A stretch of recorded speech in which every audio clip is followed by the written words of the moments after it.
Welcome to the pre-show for the PC Gaming Show. I am Frankie Ward here in my watch party spot in London, and after a fun week of gaming events, we're almost ready for 2 hours of trailers and announcements dedicated to PC gaming. And this year is extra special because, can you believe it? It's our 10th anniversary. We created the PC Gaming Show in 2015 at a time when PC gaming didn't have a big seat at the table of summer gaming events. But hey, the PC is mainstream now. Some would say it's cool. It's also the most vibrant and interesting place to play games. It's probably not a coincidence that other platforms look more like PCs with each passing year. To us, the last 10 years represents a golden decade for PC gaming, an era that has seen PCs enjoy the biggest library of games, continue to be the place where new ideas are born, and become more accessible to newcomers than it's ever been. And while we've got some time before the start of the PC Gaming Show, let's take a moment to reflect on the biggest games, genres, hardware, and happenings that shaped PC gaming in the last 10 years. Moment number 10. The Witcher 3 was a universally loved generational RPG. So let's hear what was so significant about CD Projekt Red's game, aside from Geralt being in the bath and repeatedly going back to that scene over and over again. In fact, let's head to Ted while I just get my PC out. I was way more excited for Dragon Age Inquisition at the time. And I came to The Witcher 3 late. I got it as a Christmas gift from my parents that year. It was the first time I stayed up to 4 a.m. playing a video game by accident in I don't know how long. Like, I was in love with that game. And there was always one forum guy who would be like, why don't they make like an open world game like the Elder Scrolls, but with like BioWare writing? And it's like, gee, man, why don't they? And they did. The thing The Witcher managed to really nail was bringing Polish folklore to the masses. I remember playing it and I was like, these monsters are like pretty cool, really, aren't they? And then I went and read the books and I was like, oh, this is all like really faithful to the Polish folklore. This is actually awesome. To have a game that was so well received and for it to be about quite like a niche section of folklore is awesome. I love that. It was like everything I think on paper I'd ever loved or ever wanted from an RPG. Still love that game. Still revisit it like every 1-2 years or so. I gotta get my fix. Thanks, Ted. Stick around though. This isn't the only RPG that has raised the bar for single-player storytelling. Next on our list, a hardware innovation that has quietly made everything better for millions of PC gamers. Moment number 9. There have been many technological advances to PC gaming over the years, but few compete with the advent of DLSS. I think it's had a bigger impact than people actually expected it to. I think when it came out, it kind of got overshadowed by ray tracing and other technologies, whereas DLSS has crept up on us and has actually been the more important, the more impactful thing. You know, you're taking a frame at a lower resolution than what you'd normally intend to run it at.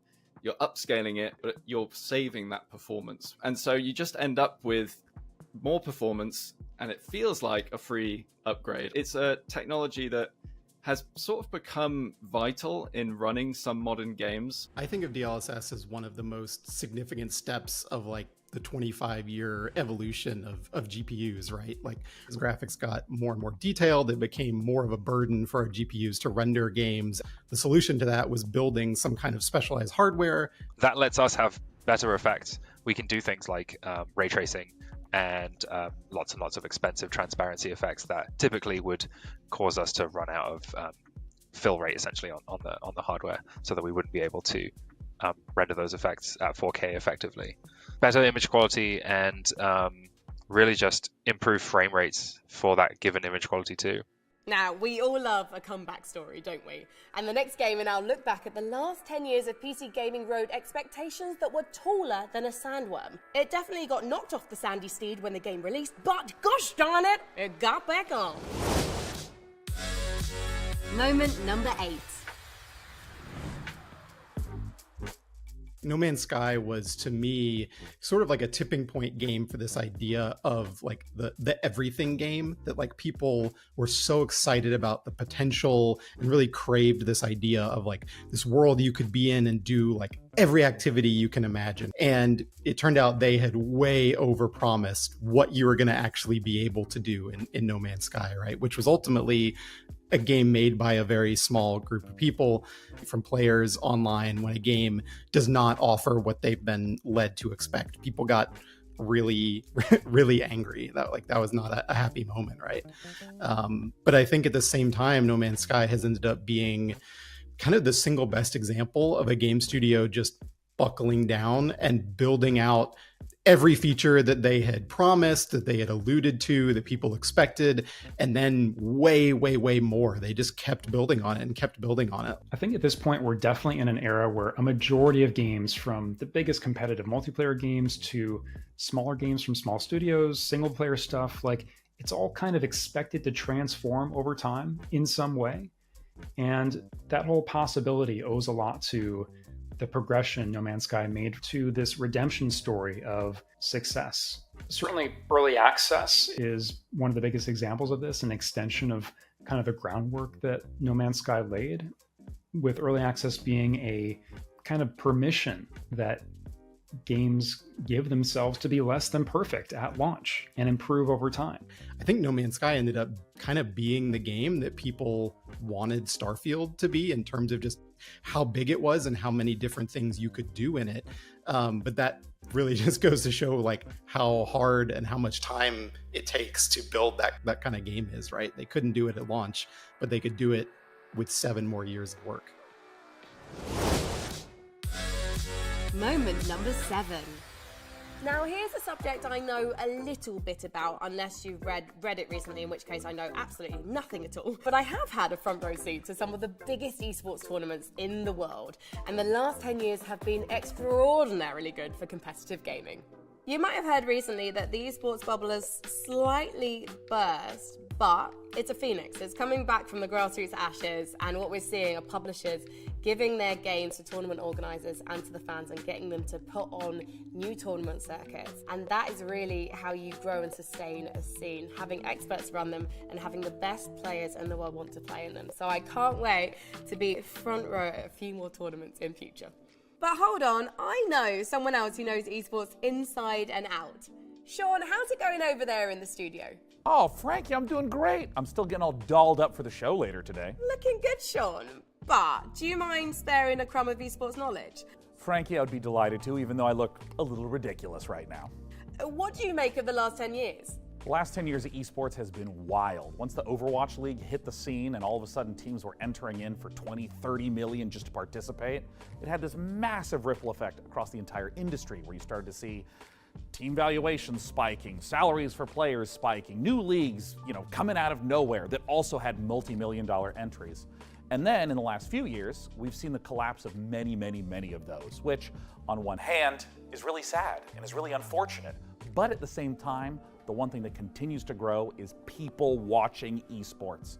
When I first started watching, YouTube didn't even exist, and it still warms my heart, despite all the turmoil that's happened, just how much esports has grown and how much more it's going to grow. Great to hear from my buddy and yours, Day 9, who'll host the PC Gaming Show in not too long. Our next moment is barely in the rearview mirror, having racked up PC Gamer's Game of the Year award in 2023, along with many others. Moment number 6. When it comes to CRPGs, Larian Studios have rolled a natural 20 on the genre, creating a game that has had both immense fan and critical acclaim. But don't just take my word for it.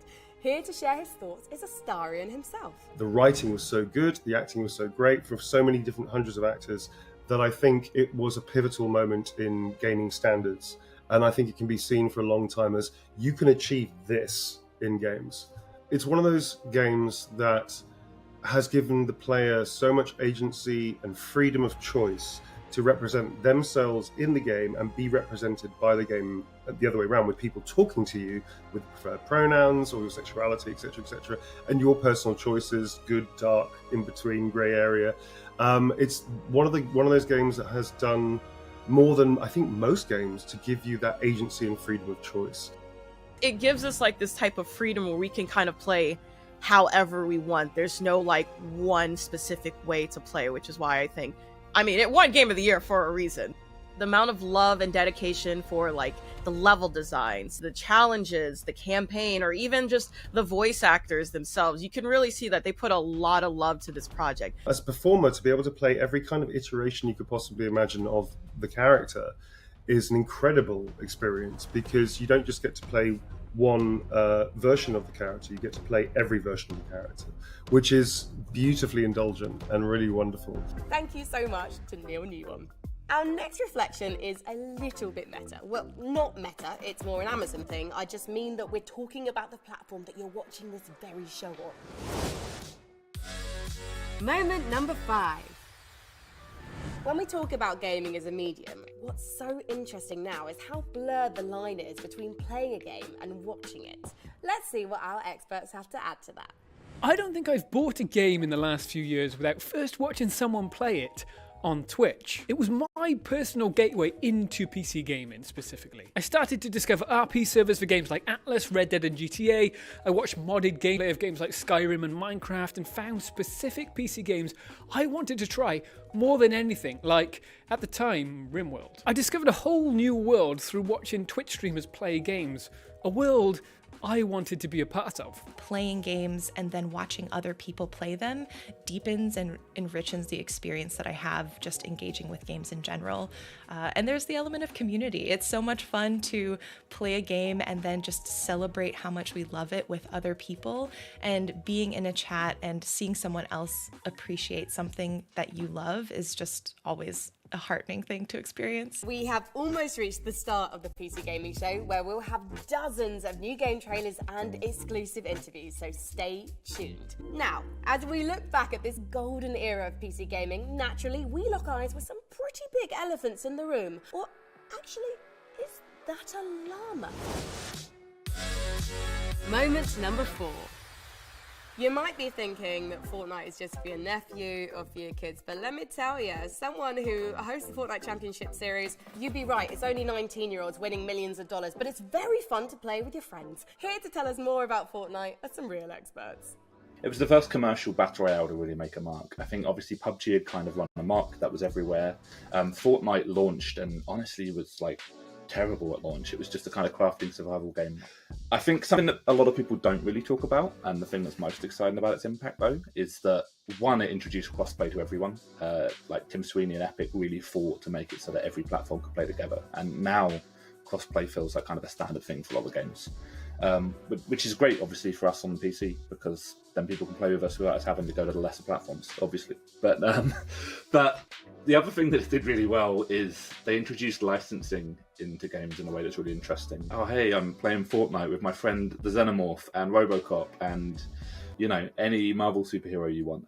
One of the things I love about this era of gaming is it's a time when the corporate titans, like Fortnite, coexist with the comparatively smaller games made by smaller teams, or even a particularly talented solo developer.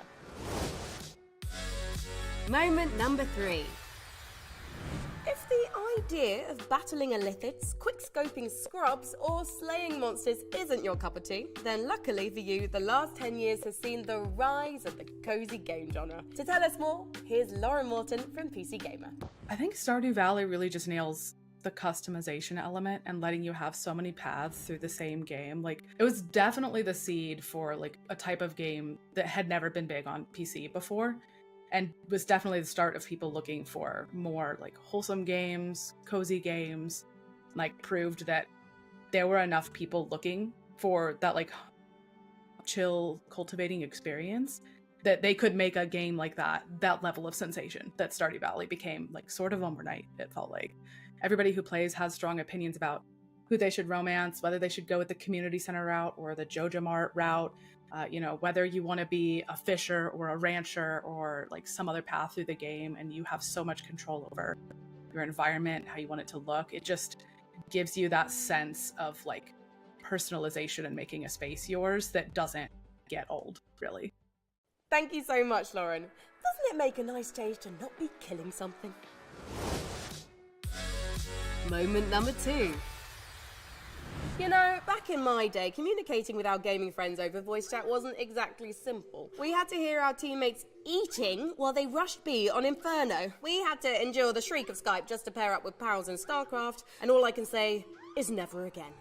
Before Discord, there was TeamSpeak, we had Mumble, we had Pigeon, and it took an army of nerds to be able to put it together. And with Discord, like, anybody can just join it. If you have a phone or a PC, Discord is just there. I don't know why it didn't exist beforehand, but like, it's just been a godsend, honestly. The thing about Discord for me as an independent developer is it's really made getting like live conversations with our community going so seamless and easy, because everybody who talks about games is already on Discord. Amazing. And we have 10,000 people in our Discord. That's nuts. The problem for me with Discord is that if you have just 12 people in a Discord and they're all talking to each other, you're going to get drama. So it's like the challenge for indie game developers is, yes, it's this incredible tool. It's totally low-hanging fruit. Everyone has it. But you need to give resource to it literally every single day. And it's very... it's demanding. It's demanding. But I love my Discord, and they're my little freaks. So I wouldn't give them up for anything. We have also kept our forums open at the same time, though, just to like play the field. Chatting with your friends online has never been easier thanks to Discord. And now, the number 1 moment from the last decade. All right, we're nearly ready to start the PC Gaming Show. Who's ready? Actually, is our host ready? Let's check on him. Hey. Hey, Sean. How's it looking over there, buddy? You got your hosting pants on yet? Frankie, indeed, I am wearing pants, but you just can't rush this kind of beauty. Sean, I know you're already hosting the show along with our friend Mika Burton, but can we steal a moment to get your thoughts on, the most historically significant thing that's happened in PC gaming since 2015? For our 10th anniversary, Frankie, I wouldn't miss it for the world. Because when you think about a brand new release, it's trying to do something more, bigger explosions, better graphics, maybe pushing some technical thing to the limit. Like, PUBG did not really run very well on release. Like, I was getting 20 frames per second when I played, but it was so compelling, and it breaks like 3 million concurrents. And then Fortnite switches its core gameplay away from that build a base and defend things at night into a battle royale and becomes the #1 game in the world. And I think that it was so impactful because it was like watching the birth of a new genre. People that did not play shooter games like me had such clarity as to what you needed to be doing at all points in time, and there's 100 people in the game. I mean, again, I don't think that I've played something that compelling since. Thank you so much to Sean and all of our other experts for sharing their biggest moments with us. Read more about the 10 biggest moments in the last decade of PC gaming on PCGamer.com, and let us know your favorite gaming moments using the hashtag PCGamingShow.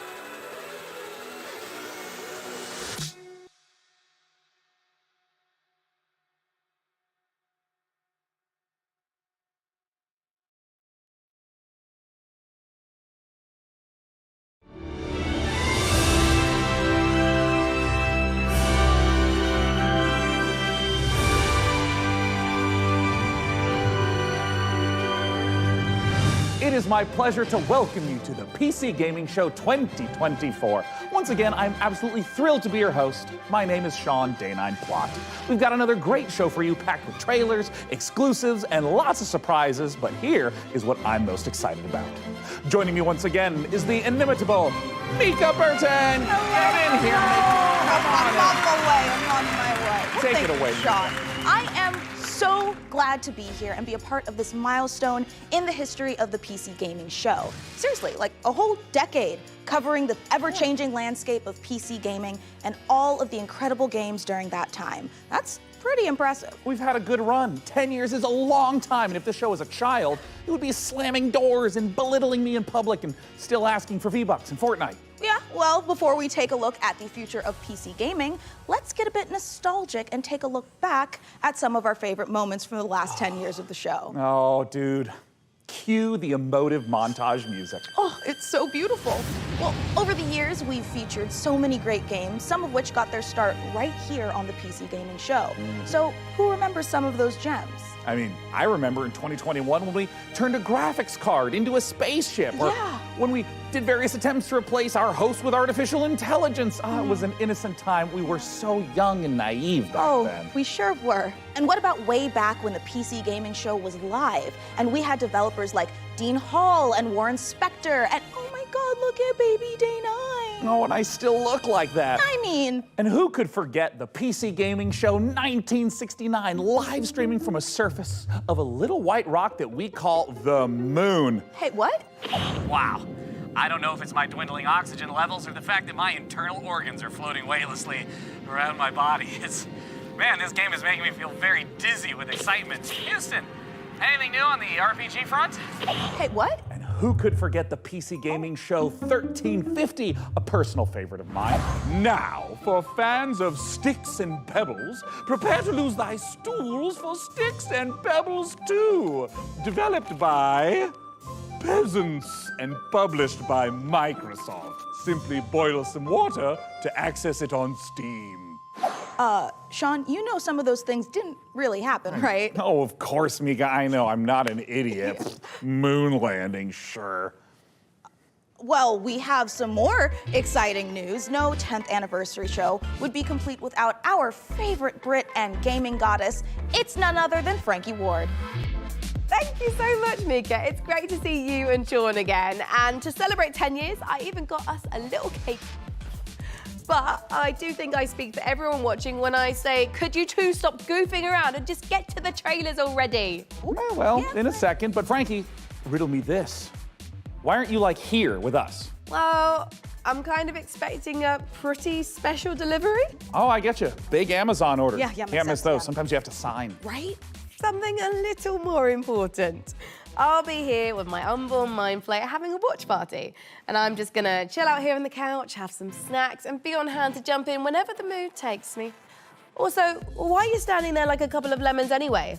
You should take a page from my book and take a load off.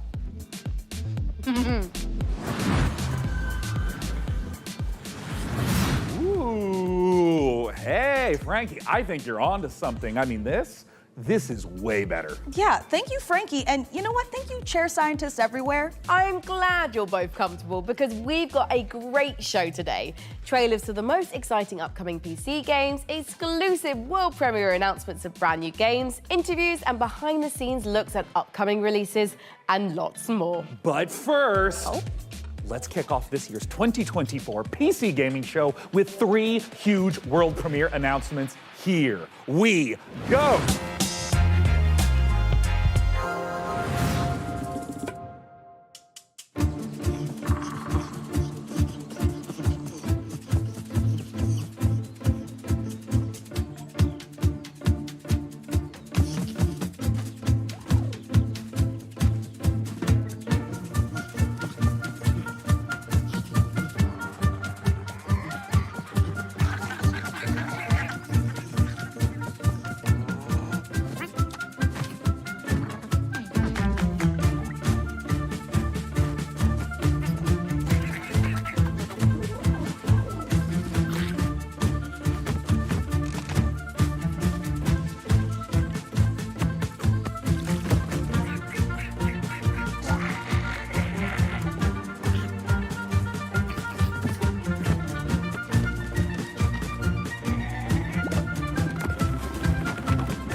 the creators of Dolph-Romantic and Kurzgesagt comes a new game in space.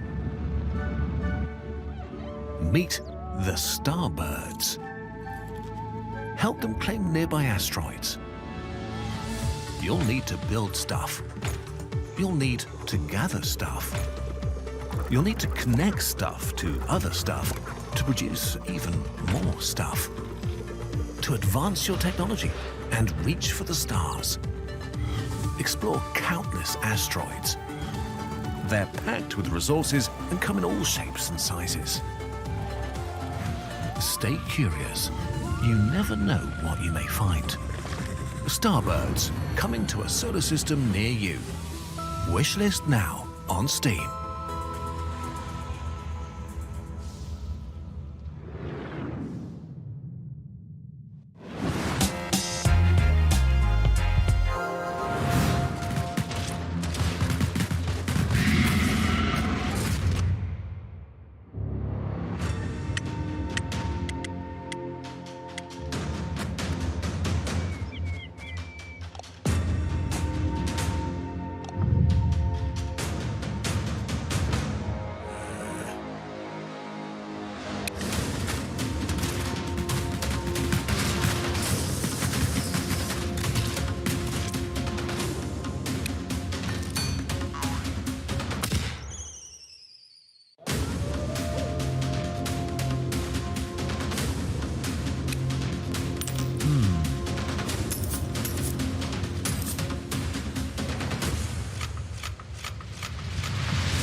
Wow, Lornvale looks great. A fantasy world with post-apocalyptic vibes, guns, but also magic.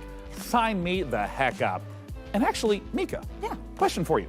What do you think you would become in a lawless fantasy world? Seriously. Well, I could see myself as like a ruthless bounty hunter, blasting away hordes of enemies with a six-shooter, or maybe I'd become a silver-tongued traitor, you know, talking my way out of dangerous situations. Wait, but what about me?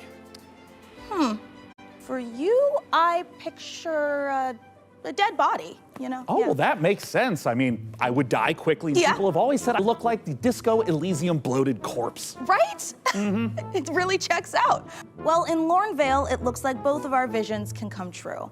Hey, now, Sean, since we're talking about fantasy games, lots of them let you practice alchemy, right? But how about a tycoon game that lets you practice alchemy? Oh, Mika, is your clever wordplay indicative of me getting to brew my own beer? You are so right, Sean. It is, but more than just that. In our next game, you build and manage a monastery, keep your monks happy, and create your very own ale recipes. Oh, Mika, at last, a game that caters to my desire for medieval, mead-based monastery management. Roll out the barrels as we raise a goblet or two to Ale Abbey.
think it's time, Red? I told you, my name is Ringo.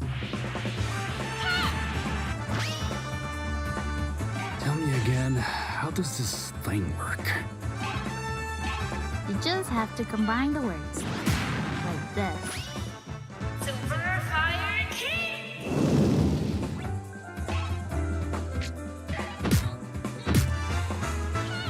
Found the weakness. Whoa, whoa, whoa. Careful with the face.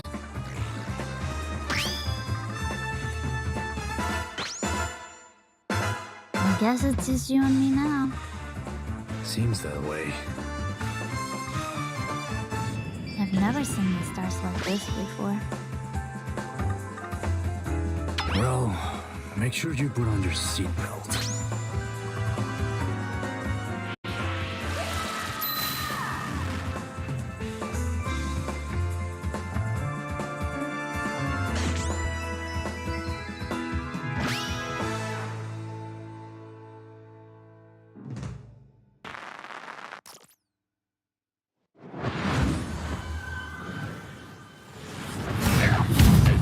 Coming up in the PC Gaming Show.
Zoe, I was beginning to think you'd never make it.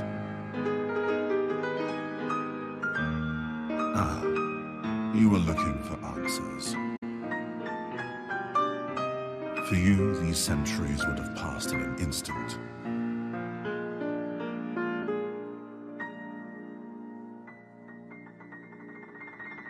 I once served your father. I helped him lay the groundwork for everything you see here. I am Savi.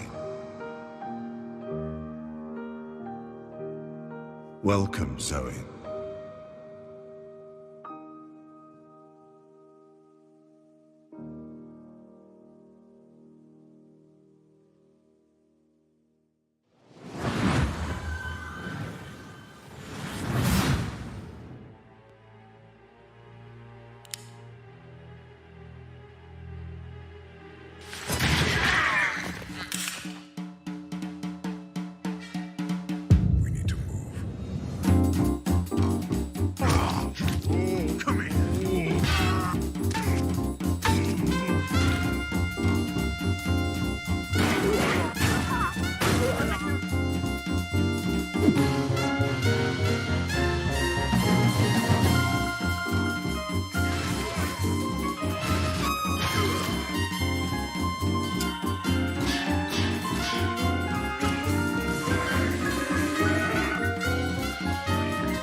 Thugs like you were all the same.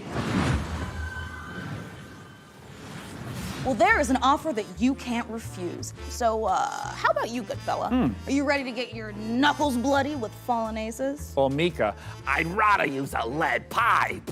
You know, because I have these fragile RTS digits. Yeah, okay. Well, good news, Sean. You will recognize our next game, Stormgate, a real-time strategy game. It's given off some big StarCraft vibes, which is not surprising since it's being made by a team of former StarCraft developers. And hey, Sean. Yeah. You've played StarCraft like an hour or two, right? Oh, yes, Mika. I've played maybe even 3 hours. I even dipped a toe in a little bit. Crazy. But now for all you RTS fans out there, heads up, because with Stormgate, we've got a lot more than just a trailer. We visited the developer Frost Giant Studios for a close-up look at their new RTS. So get those hand stretches going, prop up your gaming chair, and stay hydrated. Prepare to do battle in Stormgate. Before the Infernals invaded us on Earth and destroyed human civilization, they engaged in battle with their sworn enemies, the Celestial Armada. Angelic form merged with advanced technology. The Celestials fight unlike anything we've seen, harnessing both light and darkness. They have new ways to mine resources and centralized army production. Their flying arc ship cascades power, which they use to expand infrastructure, energize their army, and enhance their abilities. Enemies beware. Now, the Celestial Armada is here. Earth is the latest battleground, and the war, it's just getting started.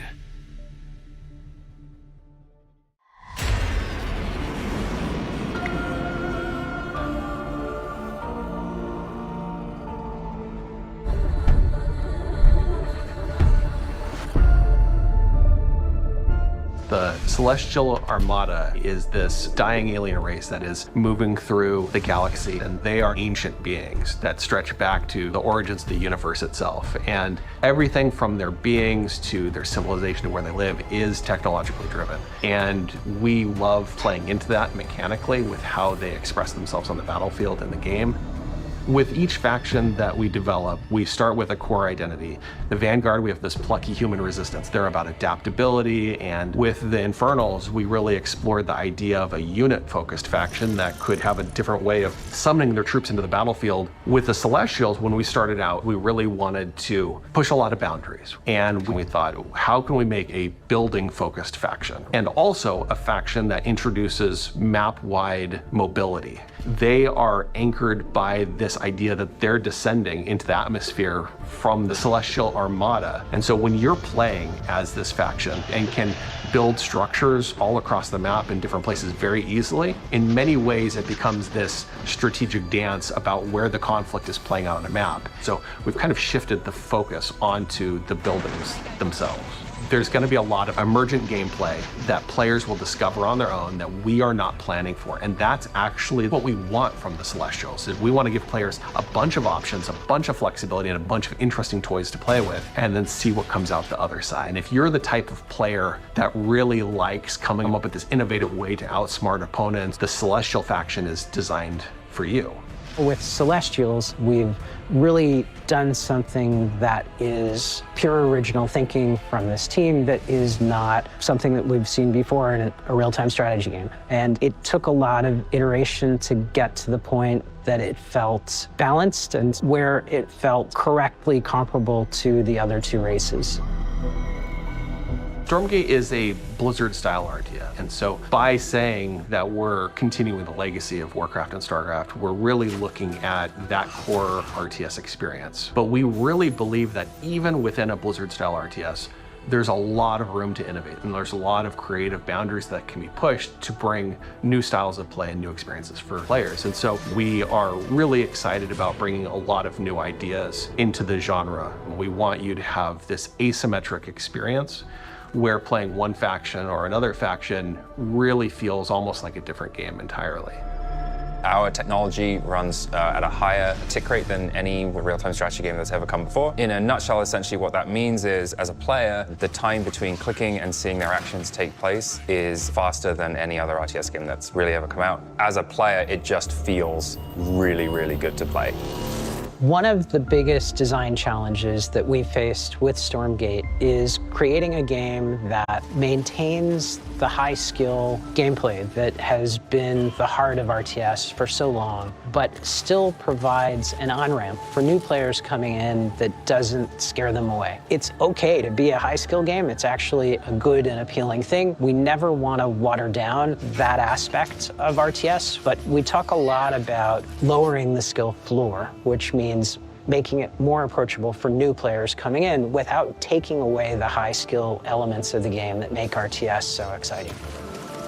Early access is much more about bringing the community along with us and benefiting from that feedback that the community provides us to really make the game what they tell us they want. We've been having conversations with the community, and together, hopefully, that we really are able to craft something that feels collaborative. We're sharing it at a much earlier stage than any game that we've worked on in the past. But it is a better way to make games. I believe that Stormgate, as it evolves, will turn into something that is literally the best game that we've ever worked on as a result. We hope you've enjoyed this exclusive first look at our Celestial faction. Stormgate's free to play. It's available to everyone and will be launching fully into early access on August 13th. But you can join us before then on July 30th by going to Steam and picking up one of our bundles that's available today.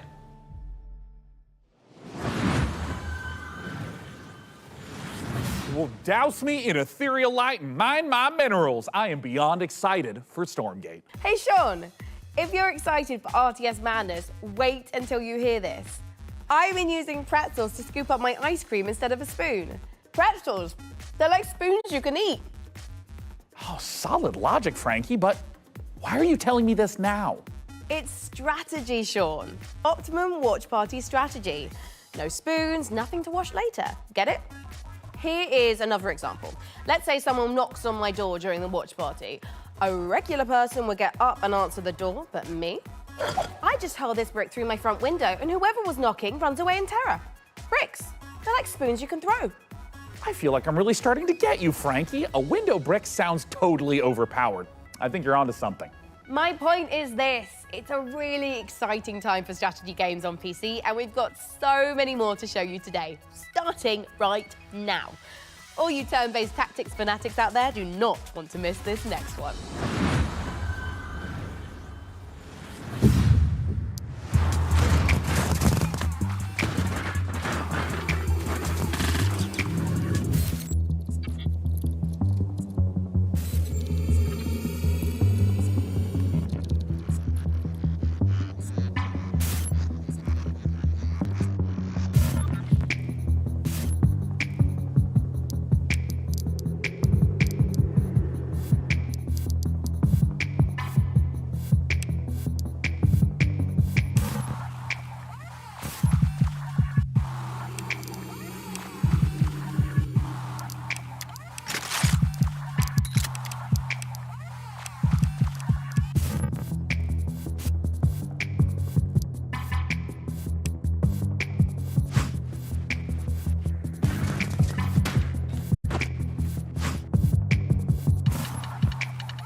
when the demon looked upon the earth, it was the look of death. So Camlet is really trying to summon a demon from another dimension. What a twat. The primary mission is to sabotage Camlet's operation at any cost. What a splendid hiding place. How about a little switcheroo? You got equipped with Thinamagics too. You're not the only one with tricks up your sleeve. Tight passages, traversing the rooftops, will require some cunning. Don't mind me. Did you just melt it? It's an incredibly complicated chemical reaction. But yes. Impressive. Terrifying. It has its uses. I've got glimpses of a strange machine he's been working on. I have no idea what it does. We'll keep it simple then.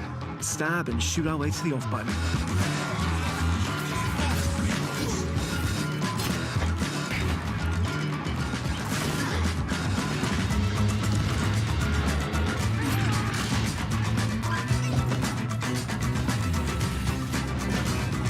They said that a career in archaeology would be uneventful.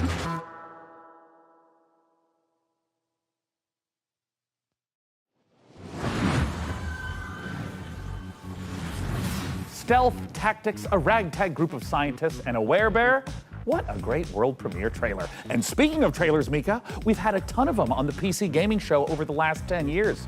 You want to hear some stats? Oh my God, is Master Chief a Covenant killing machine? Has and always will be, Mika. And in the first 10 years of this show, we've piped into your hungry little eyeballs over 79,018 seconds of exclusive PC gaming content, streaming in a plethora of languages and regions. And that's not all, Sean. We have worked closely with developers to provide exclusive behind-the-scenes content and showcase some of the most exciting games of the past decade, all of which can be found over on our Steam page. Indeed. And hey, how about a few more of those stats? Ooh. According to chat, a whopping 98.7% of viewers tuned in live right now want us to hurry up and get on with the next trailer. Oh. So hey, can't argue with facts. No, you can't.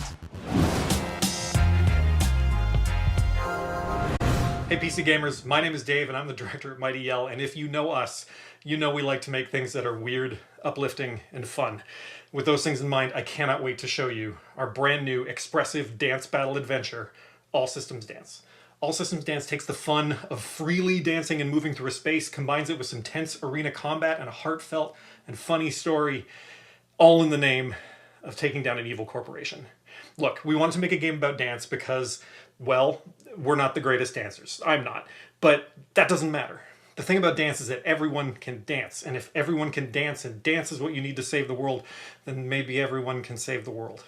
I'm going to let the teaser speak for itself, but please go to allsystemsdance.com for more information. Thank you for watching this, for being a part of this with us. And remember, the revolution will not be choreographed. Welcome to Port Tomorrow, a perfect place for every Whoosh citizen to work, socialize, and relax. We here at Whoosh have thought of everything, so you never have to. Don't believe their marketing and don't believe their messaging. This is the face of Whoosh. Look around. We are all trapped here on this island. We are being watched and we have to fight back. I know they outnumber us, but we've discovered their weakness. Their weakness is dance. Dance reprograms them. Dance makes them see us as more than just a number on a spreadsheet. You have to dance. You have to dance like your life depends on it. Take back control, free yourself, and feel the movement. The revolution will not be choreographed.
Atlas 1-1, this is Zeus. Do you copy? Over. We've detected the anomalous presence in the Iron Corridor area. We need you to localize it and contain it.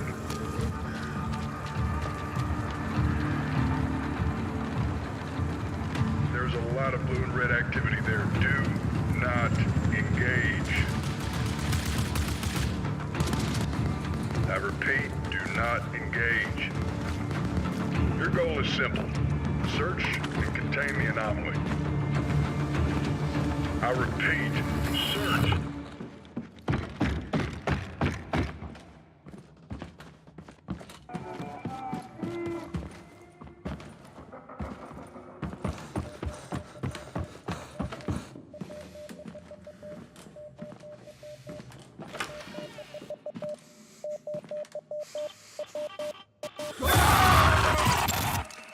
Atlas, do you copy?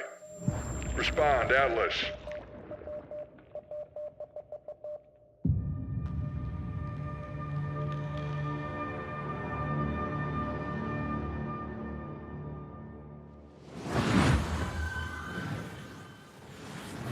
Okay, Mika, pop quiz. But I didn't study, Sean. Quiet. Listen, let's say you find yourself face to face with a huge mutant super soldier whose arm has been replaced by a chainsaw. Okay. What do you do? Well, if I were a mad scientist working for an evil mega corporation, you know, like you do, I would probably replace its other arm with a grappling hook. Oh my God, perfect, because that means you would fit right in at Tripwire Interactive, who have been working for years to bring us the next installment in the Killing Floor series.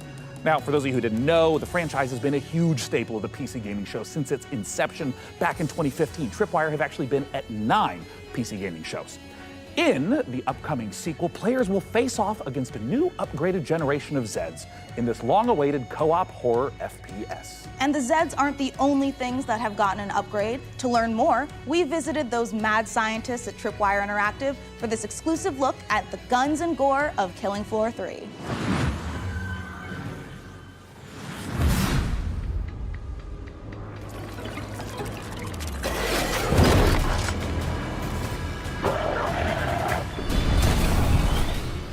Who's ready for a bit of fun then?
Action horror would be the thing that we focused on from the beginning with Killing Floor 3. It was really about science gone wrong. I mean, even like, look at this set, right?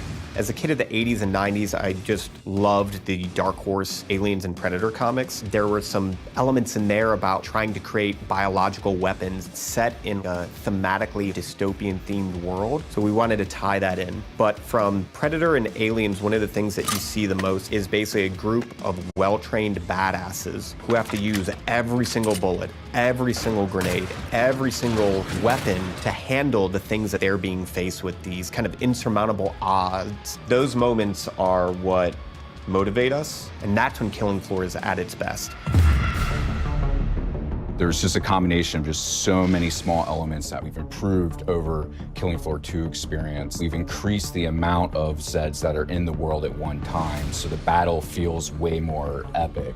We knew we wanted Zeds to become more challenging. We're increasing how they get to you, how they damage you, so the cone of danger has essentially increased dramatically. Anywhere on screen Zeds can be, so I have to kind of keep my head on a swivel and really learn how to prioritize my targets. It's not essentially what's closest to me, but what can get to me faster, what's gonna do more damage. It's just more ways to kind of amplify not only the action, but that horror element as well in KF3. We have like very detailed hit detection system now, and you can blow off any limb. Every bullet hole that hits it stays there permanently. Exactly where you burn the creature is where you'll see its flesh burnt. We actually have Zeds where you can blow limbs off and they'll keep fighting you if it's not a critical spot of that Zed. Most of our Zeds have somewhat of a critical zone on it. So certain Zed tech, like on the flesh pound, on his back, on his chest, they'll glow. If you shoot that, it will explode off and expose like an inner critical zone that when you shoot will kind of deal the ultimate killing blow to that Zed. One thing that's always felt great in Killing Floor is shooting things in the head. We wanted there to be variety when you do that. Their heads are made up of multiple meshes so that it can essentially open up and kind of randomizes what that head could look like. There is the opening shot of Day of the Dead, where there's literally just a massive tongue and maybe like a few teeth hanging there. We're very big horror fans, so there's kind of like little Easter eggs throughout everything. That impact and that feedback and that variation makes shooting things in the head feel incredibly rewarding. We hope you enjoyed that exclusive look at Killing Floor 3.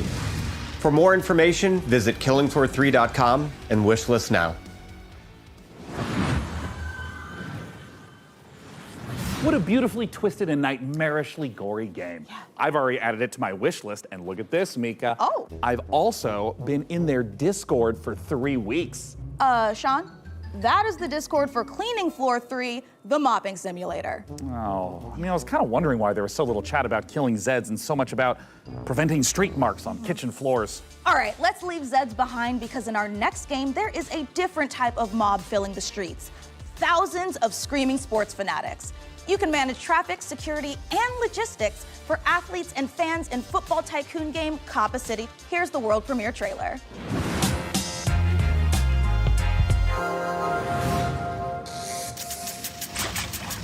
This city is about to experience a football game that could be the greatest it has ever seen. You are responsible for how it will go down in history. Get ready to host the biggest clubs from all around the world. You will have to manage every single detail. Prepare for thousands of fans swarming your city, filling the streets with energy you can only get from football fever. But remember, safety is a top priority. It's all in your hands. Can you find the right balance? The fans are getting excited, but the pressure on the organizers is rising. Can you give them what they want? Can you create a night they will remember forever? Everything comes down to your decisions.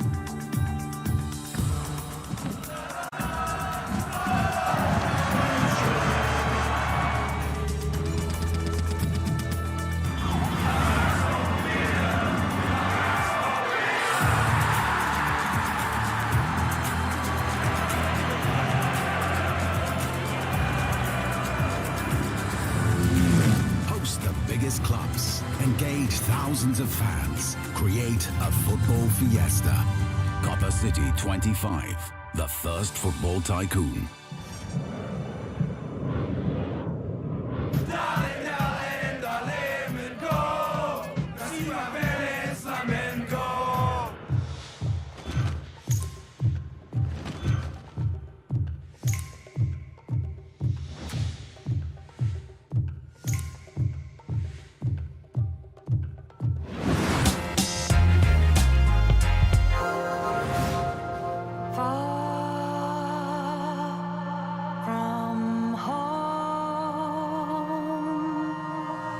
Hope you come find me soon.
Huh?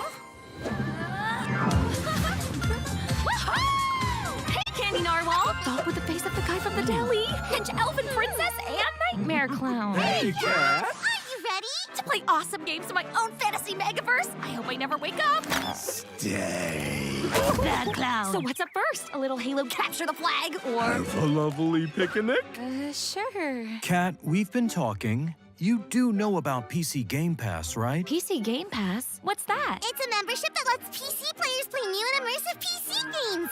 Like going to a PC gamer's dreamland, only you're awake and he's not here. Tell me all about it! You'll get day one access to some of the biggest new releases, along with a curated library of PC games.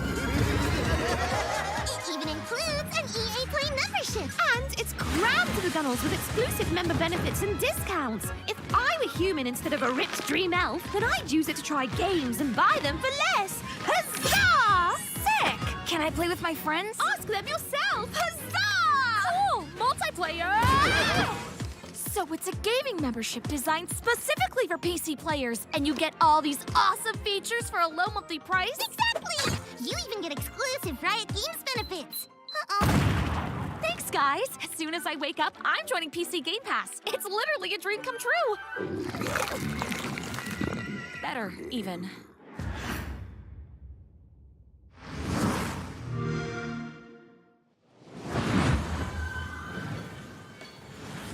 You know, it's not often I get to say this, but that terrifying clown and his admittedly cute friends really know what they're talking about. Oh, they sure do, Mika. PC Game Pass is a great way to try out tons of PC games without having to buy them at full price. So true. Well, let's keep the show rolling with some more trailers.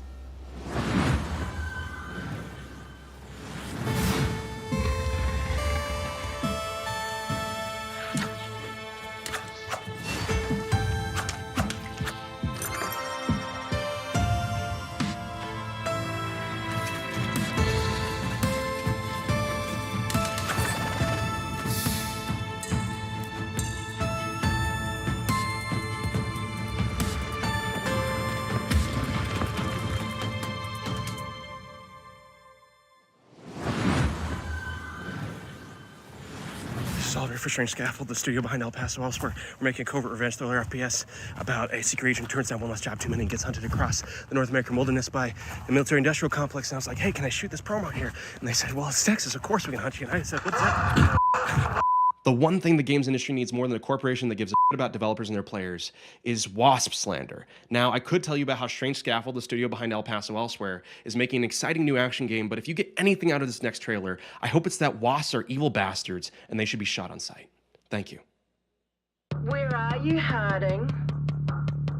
The more you hide, the more agents we send. And the more agents we send, well, come on out, you big bitch.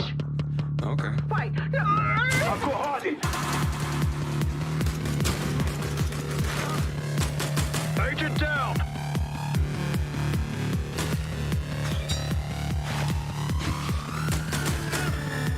Harding spotted.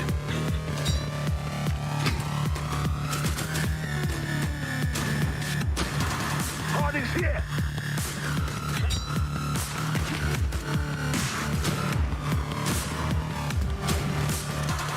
He's going for the head! Be careful what you wish for.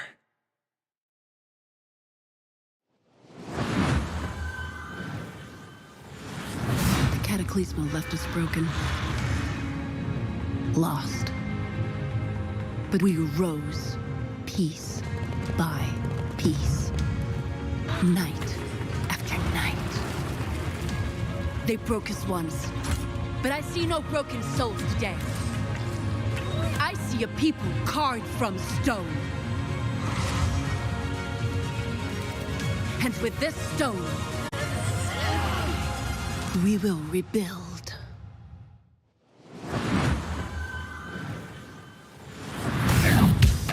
Coming up in the PC Gaming Show.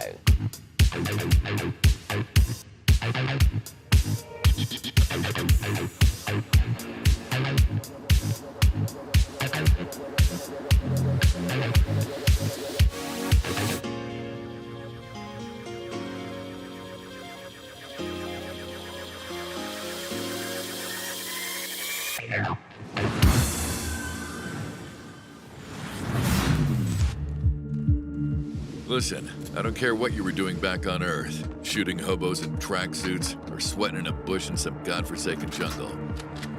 This is nothing like what you've ever faced. Our intel confirms enemy operators deployed in the AO. And it seems like those alien freaks can be killed with light. Keep your mission objective a priority, and I'll see you on the other side. Moving out.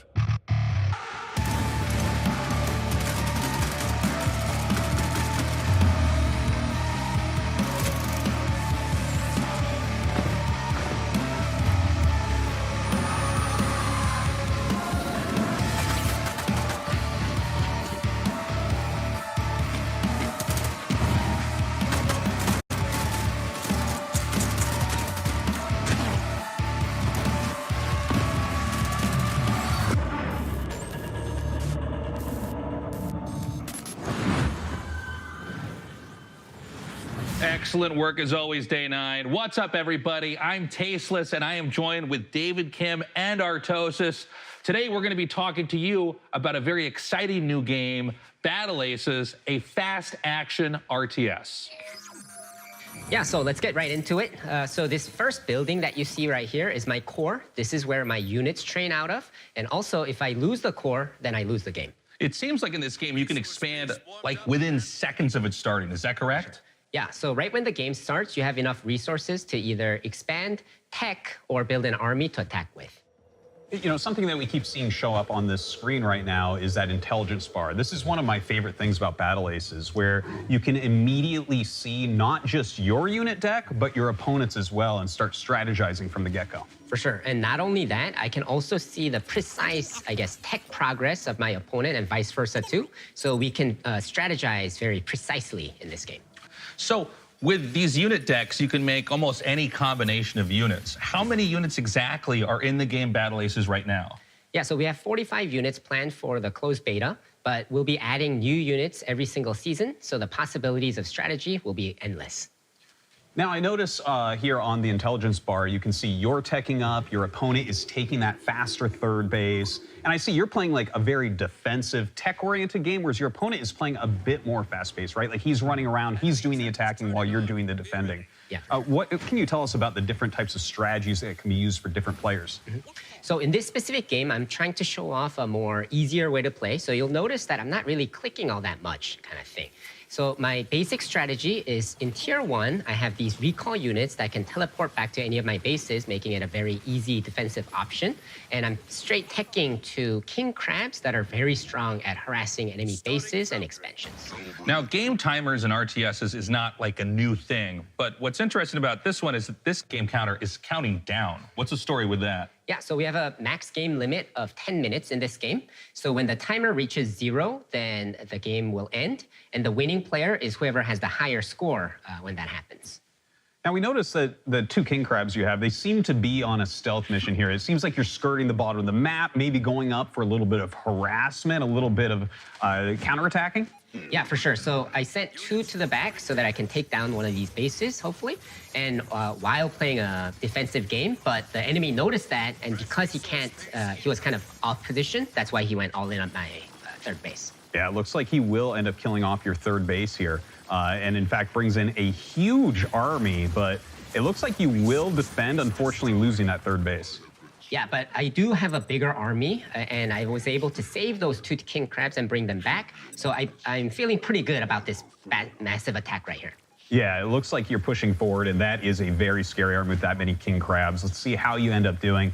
It does look like it's going to end up being a rout, even taking down his flying units there. It looks like you've done a great job this game, David. And, you know, I got to say, guys, I've played a lot of Battle Aces. And if you want a more in-depth look at the high skill expression available, check it out at playbattleaces.com.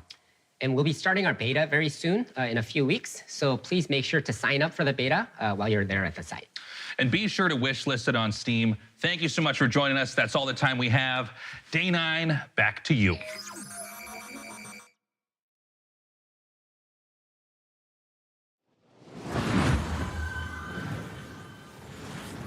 Thanks, Artosis. And Nick Tasteless Plot, my literal brother that refers to me by my internet moniker. Well, now, Sean, Frankie told us there'd be a lot of great new strategy games in our show, and she was right. There has never been a better time to be a PC gamer and an RTS fan. And with the lightning-fast action of its 1v1 and 2v2 modes, Battle Aces is a big reason why. And next up, Citizen Sleeper 2. Wait, I'm sorry. I thought I was no, gonna... I thought it... It's me, right? No. Well, look. Okay. If you don't mind, a little mix-up, but go for it. Yeah. Oh, great. Yeah. I'd love to. Yeah. The world of a malfunctioning android housing the digitized consciousness of a human being can be treacherous existence at the best. I was supposed to introduce that trailer. Me, Mika. And then he just swoops in and steals it. Ho, you've made a powerful enemy today, Plot. Mika, is everything okay? Yeah, what? Yeah. Why wouldn't it be? Okay, great. As I was saying, this new installment... Keep talking, Day 9, and you won't have 9 days left after I... Look, Mika, What? we can all hear your thoughts. What? How? Well, yeah, you recorded them earlier, in the voiceover studio. I mean, that's the audio that's getting piped into the studio right now. Guys, can we go ahead and mute 003 Mika's internal rage.wave right now? You got it, Sean. I'm sorry, I just, I really wanted to introduce the trailer. I'm like the TTRPG girl. Okay, you know what? Honestly, yeah. totally fine. Go ahead. You sure? Okay. You've lost your memory and there's a bounty on your head. This time, you're not alone. Okay, wait, hold on. Where are my vengeful thoughts? Oh. Sorry, Sean. It got taped over with one of our nature documentaries. All right, well, just play that, I guess. Well, as I was saying, you've lost your memory. The Bolivian gulping iguana sounds its mating call, a noise often described as nature's dumbest sound. Oh, forget it. Just cue the dang thing. Well, in all of its uninterrupted glory, here's our first ever look at the gameplay in Citizen Sleeper 2, which I got to announce and not Sean. Wake up, Sleeper. We're in trouble. Lane's closing in, and we need this next contract to go right. But nothing's gone right so far.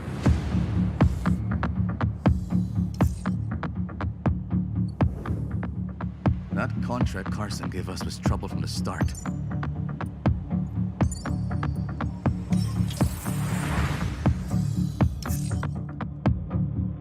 Junie? I didn't trust her. Not for a moment. That derelict was a death trap. Suddenly, it was all over. But we've got to bounce back. We've secured the contract. So let's talk, crew. How about Nia? She was handy with that drone. Stopped the whole thing blowing up in our faces. Or Eugene. He's a loudmouth, but he's tough as hell. Although he did forget to tell us about Vesna. Or we find someone new, but new crew have new problems. The belt is wide, Sleeper. So whatever comes at us next, just remember, nothing in the belt ever runs smooth.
Wish you could keep track of all the games you're seeing on the PC Gaming Show?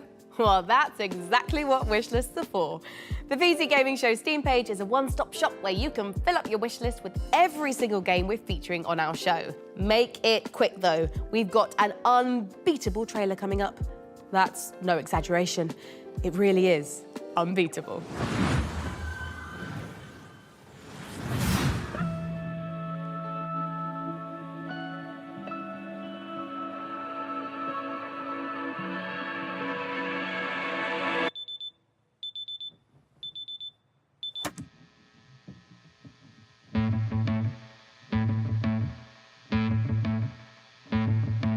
I say the lines, the syllables, got it memorized so I can make you stop.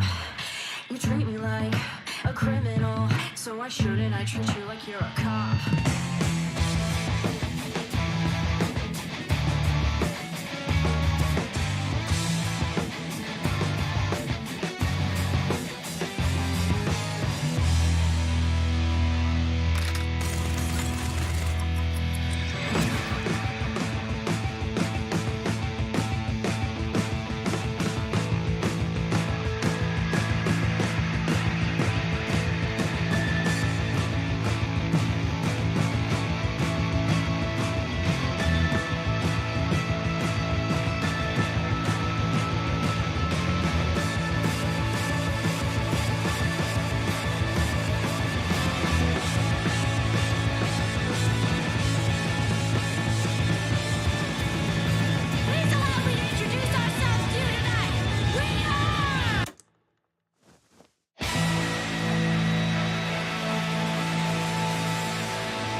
is a double shot of exciting news. Core Keeper's upcoming 1.0 launch and twin stick shooters Odenfall coming to early access later this year. Okay, Mika, I can't wait to show everyone our next game, and it's so exciting. I'm gonna need to stand up for this. Should stand up too. Okay, yeah, sure. Okay. It's hard to think of a better combination than the team behind the gloriously gory medieval warfare slasher Chivalry 2 and this classic zombie survival horror game that started out as a mod for Half-Life 2. Brace yourself for 8-player co-op, permadeath, and the terrifying cinematic experience of No More Room in Hell. So let's take a look. Oh.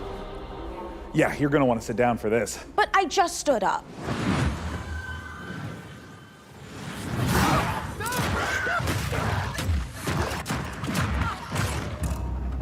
No More Room in Hell 2 is a permadeath horror co-op game. You start with a flashlight with no weapons, and you're exploring in the dark, and you're trying to find your first friend and your first weapons to get some safety. You find more gear, you find more people. It's suddenly 4 players, 6 players, 8 players, up to that final showdown at the power plant, where hordes of zombies are pouring in and are using explosives and assault rifles to overcome that final challenge. Like with Chivalry, combat is the first thing we focused on, being Torn Banner. We want that game feel just really intense, and it's part of the immersion. Every run is different.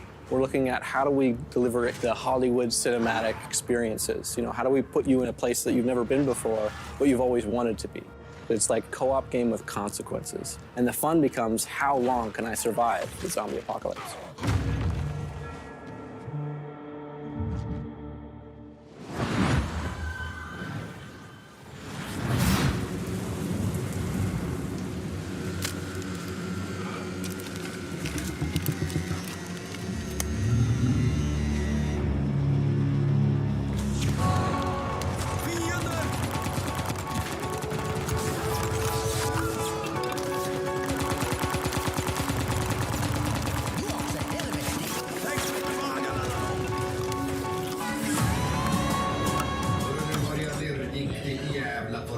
Friendly Mustang has arrived on the battlefield.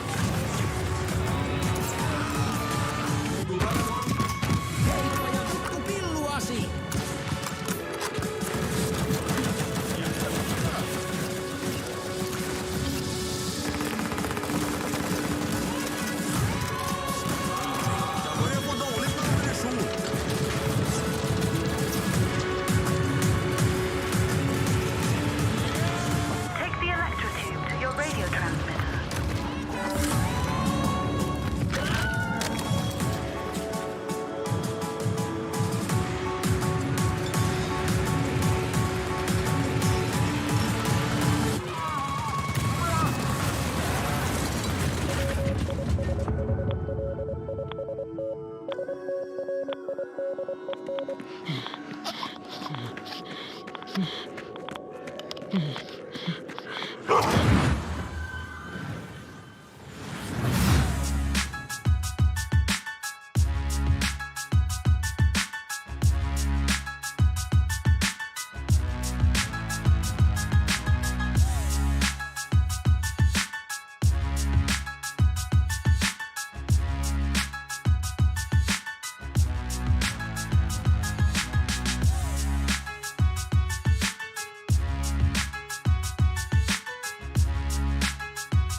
Peggy 18.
Gore meets parkour in Death Sprint 66. And here I thought the worst thing that could happen while jogging is jogging.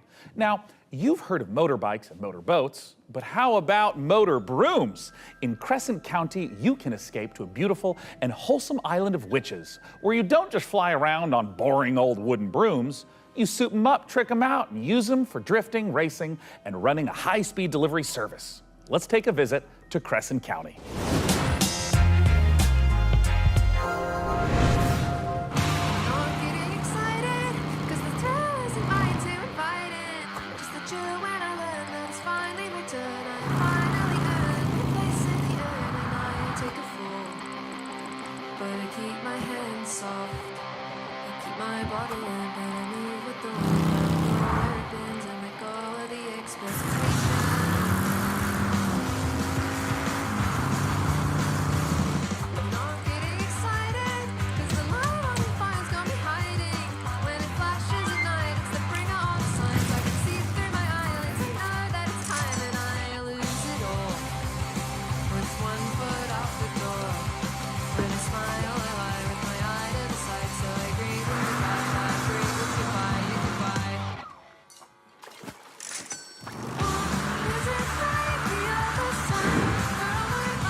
And now I'm beyond lucky to be joined by Crescent County's creative director, Anna Hollenreich. Anna, thanks so much for joining us. Thank you so much for having me. I am so excited to be here. Now, that was a lovely trailer, and I'd love if you could just walk us through a little more of what we just saw. It's kind of if you imagine Kiki's Delivery Service meets the Bikes of Akira, set on a rural witch tech island.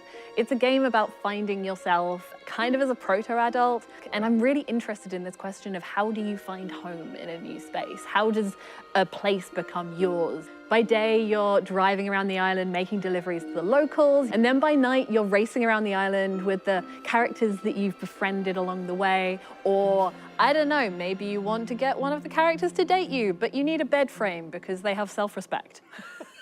Is that overly mean? You did say that you took some personal experiences into this. It's so real. Okay, so talk to me a little bit about where the idea for Crescent County came from. It's inspired by my first ever proper video games job where I moved to the Isle of Wight. I couldn't stop doing this witch tech mashup. I couldn't stop drawing it. I was going to Comic-Cons, I was selling art about it, and I've been working in big teams on things like Fall Guys. But I knew that if I didn't launch myself out into the unknown, I would never forgive myself. So you're taking this big leap into making this game, and it's in the cozy genre. What sets your game apart from those? So this is a delivery life sim game, right? But it's also got underground motorhome street racing in it. I really love genre mashups. I think that they're so interesting. And I love making worlds that feel warm and lived in and loved, where people feel, you know, relaxed and safe. But also, if you want to amp things up, you can trick out your motor broom to the point where you're almost flying and smash into your friends with all your sigil sticker powers. What about it excites you the most, though? We're really interested in making this island feel very relaxing to drive around, but also hiding all of these little shortcuts and jumps and boosts all over the place so that it can be just as intense and chaotic sometimes as well. Where can everyone get their hands on Crescent County? So this game means the absolute world to us. It's a bit of my heart, it's a bit of my soul, and if it interests you, please add it to your wish list. Crescent County looks amazing, Sean, and it is just oozing with charm. I'm definitely making room for it at the top of my wish list. And if you want to wishlist Crescent County and all the other great games you've seen on our show today, they're all located in one place, the PC Gaming Show Steam page. Okay, it's time to put the brooms away as we take a look at some other wickedly good releases.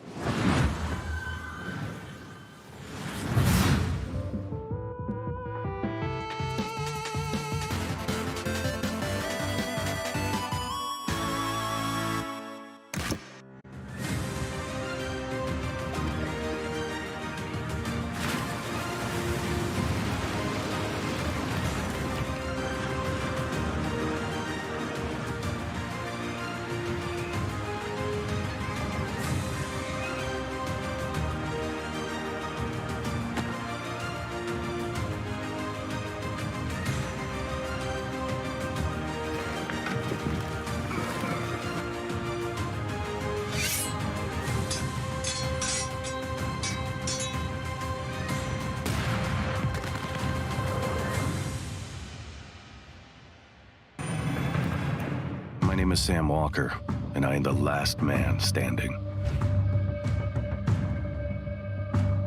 I steel myself for what's to come. I may not survive this, but at least I'll go down fighting. Fighting for a chance to make things right. Even if it's too little too late.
Set out on the journey, my child, and find your voice. For it is the sound of the instrument that soothes your father.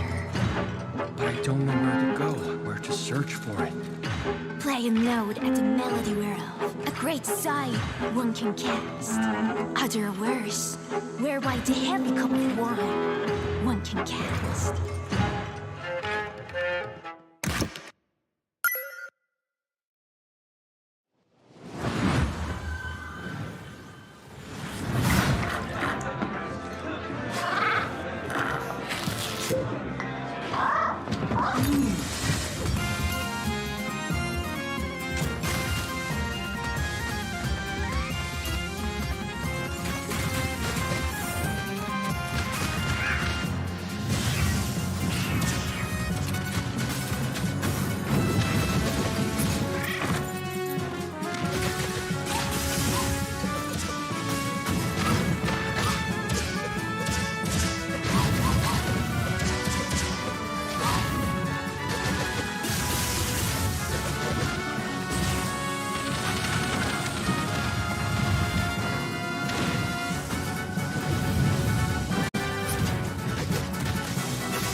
Hello, my name is Nicole He, and I'm working with Nereal and Devolver Digital to make the world's first first-person shooter, The Crush House. So in the game, you've been hired to produce 1999's hottest reality show, and your job is to choose the cast, film the drama, and give the audience what they are thirsting for. But remember, never ever speak to the talent. Anyway, all the different audience groups want to see different things, so let's see who's tuning in today.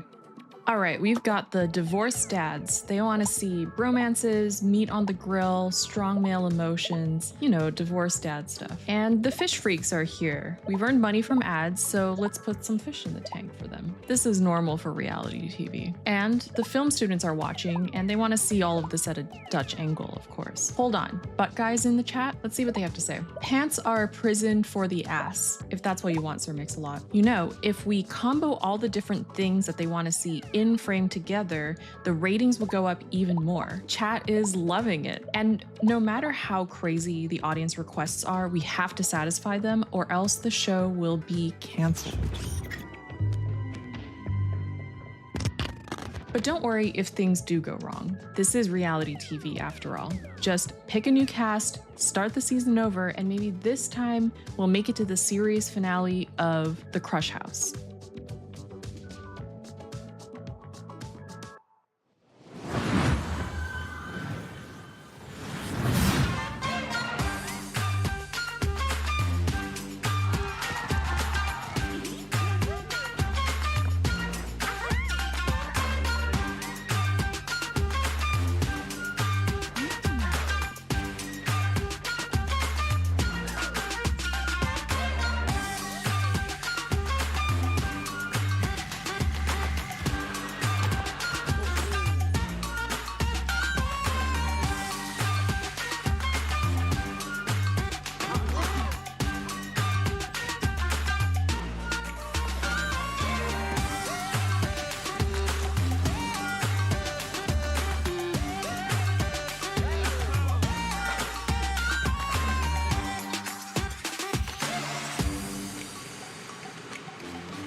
Coming up in the PC Gaming Show.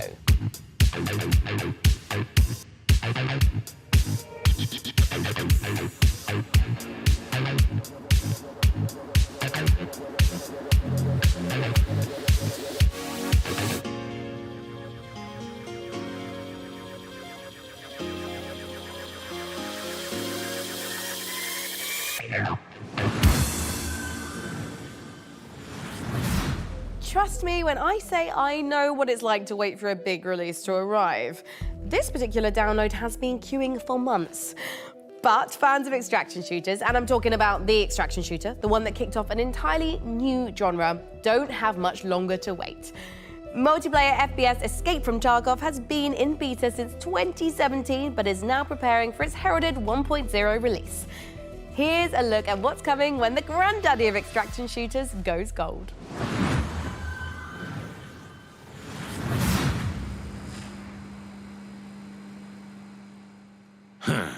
Ну, здравствуй, солдат.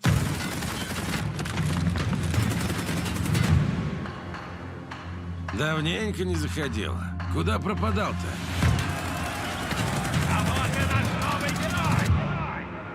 Так ты на арену поддался, но все равно вернулся, да? Чемпион. Да, изменился ты. Но и у нас тут жизнь не стоит на месте.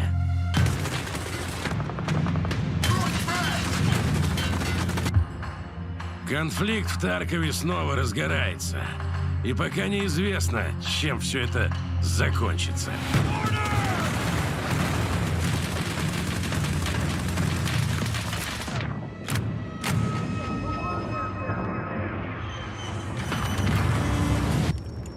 Похоже, придется тебе снова показать, чего ты стоишь, боец. Путь осилит идущий, так ведь?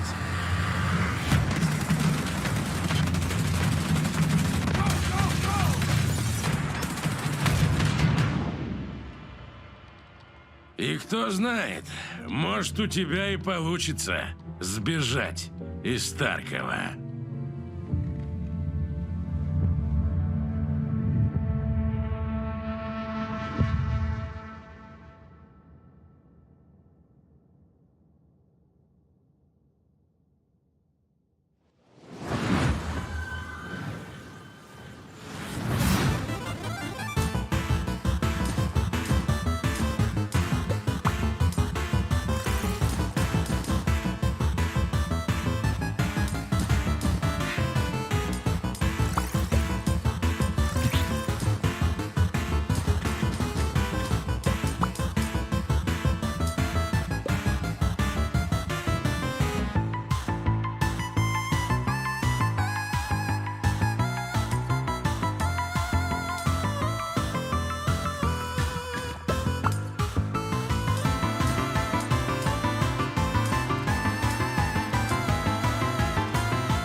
If it's vengeance you want, I'll give it to you.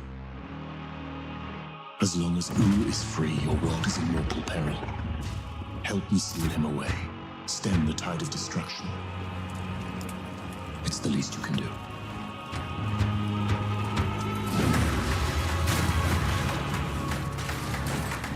Come at me!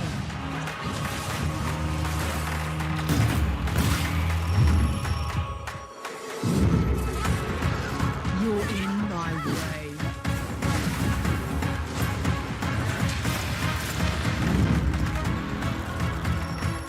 Let's go!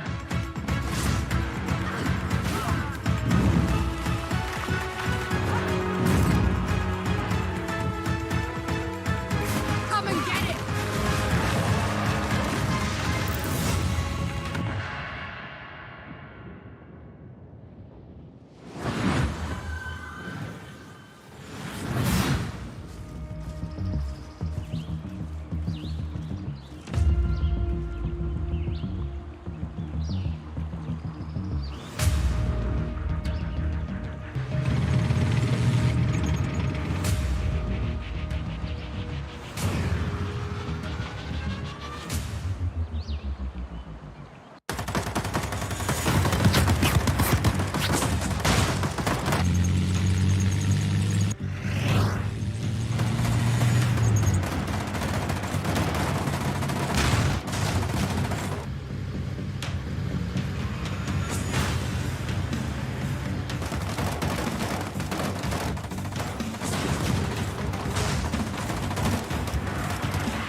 Sounds like you're in trouble!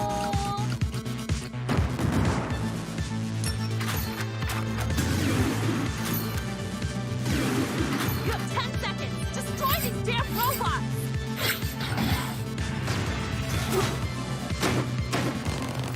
Okay, boss. Roger!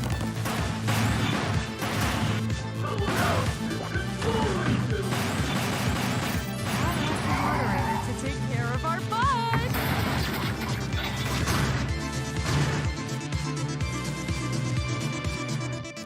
Be a good boy and die! This game blows your mind.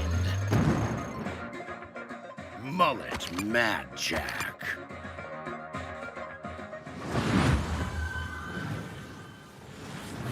Sean, I am sad to say it, but we're not a million miles away from the end of our show. What? Already? Oh, wait. Sean, are you about to yell no and dramatically wave your fist at the sky? No, I just thought I was gonna sneeze. Anyways, as you were saying. Right, well, we don't have much left in the show, so it's time to... Sorry, it turns out I am allergic to shows nearing conclusion. Well, as I was saying, it is time to share something very special. We are living in a golden age of city builders, and there's something out there for everyone. Strategy, survival, puzzle games, co-op, there are even some really great, cozy, no-stress city builders. And it's true, but even with all the city builders I play, I can honestly say that we've never seen one quite like this. From a very talented team of developers who made games like Mark of the Ninja and Gone Home, let's watch the world premiere of Generation Exile. Our generation ship was to travel hundreds of years across the stars so we could build a new world for humanity. We had tried to restore Earth's ravaged ecology. The desperate solution nearly wiped us out instead. And now it's on the ship. And it's growing. There are only a few thousand of us left, and we cannot repeat the past. In our ship's closed ecosystems, resources are finite. Nothing can go to waste. Every bit of scrap needs to be salvaged, reclaimed, and repurposed into what we need to survive. Materials, food, water, air. We might not always work well with each other. We might squabble, we might stumble, but we are all we have. As we're building a balanced ecosystem, years will go by like minutes. We must adapt to each other and to the unknown. We're not just learning to build a sustainable future. Everyone on board is living their own story, and your story will be different from mine. Can we escape the mistakes that drove us from our home? Because every decision we make now will determine if humanity earns a second chance.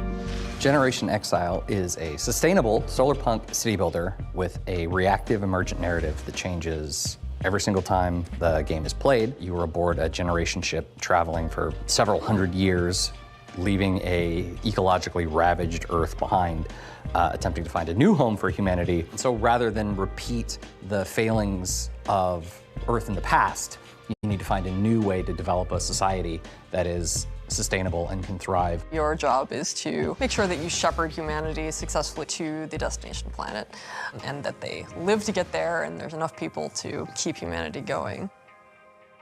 Players' goals differ a bit from traditional recognizable city builders, where yes, you're still having to provide the basics for your society, food, shelter, clean water, but there's kind of this unquestioned notion that we see both in a lot of strategy games, but also just in the world around us, where it's like, oh, well, when we need more resources, we can just keep extracting, we can just keep growing and growing and growing. It's simply not possible to keep expanding forever. And that is a thematic element of the game for sure, but I think part of that has come from just looking at the industry around us, where all the goals are just like, what are the returns for the next quarter? We see the harm that is caused by that single-minded focus on how can we extract as much value in the short term. And the people who are harmed the most by that are the thousands of people who in the last 6-8 months have lost their jobs, right? So as you make your way through the game and progress through the game, rather than just infinitely getting bigger, it's about becoming more regenerative, to use only what you have around you because there's no external source of anything else. Fundamentally, you're on a spaceship. You got what you got. What we wanted to achieve is to take a relatively recognizable set of city building mechanics, but having more narrative and story elements there as well. Because the thing that is so rich about city builders is that they're so systems dense, and that game state is all very much driven by the choices and decisions that the player is making. But the opportunity then we saw is to look at all that in the city building layer game state and then drag it out into the narrative. Exactly. Kicking and screaming. but in a good way. In a good way. Where rather than, you know, just like everyone's gonna play through the game and at turn 15, this thing happens, then at turn 25, this thing happens. Instead, you can just have authored narrative events that are reactive to whatever choices you've made, like weird ecology things that are occurring aboard the vessel, or they're situational. various crises. Yeah. Small and large. We're able to provide the player the ability to make consequential specific decisions that are divorced from just the pure systems of the game, which then informs the events that will occur in the future, so that at the end, there will be echoes of the decisions you've made along the way. It should feel like the journey to get there is one that you uniquely experience, and the conditions that you finish with are ones that are reactive to all the decisions you made leading up to that point. The game can be wishlisted right now on Steam, and folks can also just go to sonderluststudios.com to sign up for our newsletter and learn more as we roll things out. There'll be more delicious tidbits in there. Will they be delicious? They'll be delicious. How delicious? Delectable.